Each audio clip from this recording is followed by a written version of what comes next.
Sir sabıya baytığın oğunyor, tuz kulak beyer, durup yuvallanır.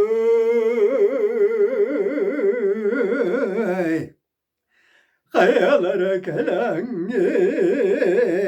toylan kabarttı tuttan, durabandan kaydın. May banam matang natang diadergen aldara doydu alcar kayda atamana mor bolgal cun toyon diyen ağa kurduga galak ben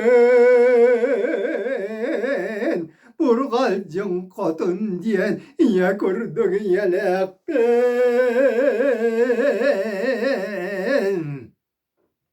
adın sualın kemgene diyene yettergen apen sual bon ağız doydu garan hasta bittere buğulgağım bu tacan taydara buray diyen buğula ben tuok nadalak bualangen sual mung nan tostong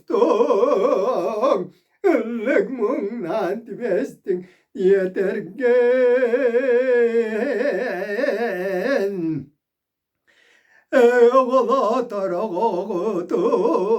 yengirdi gayılar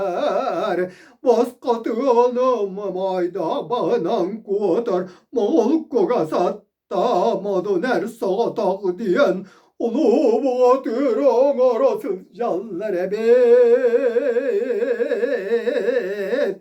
Anan meyne buraya soğuk cana burayı davetin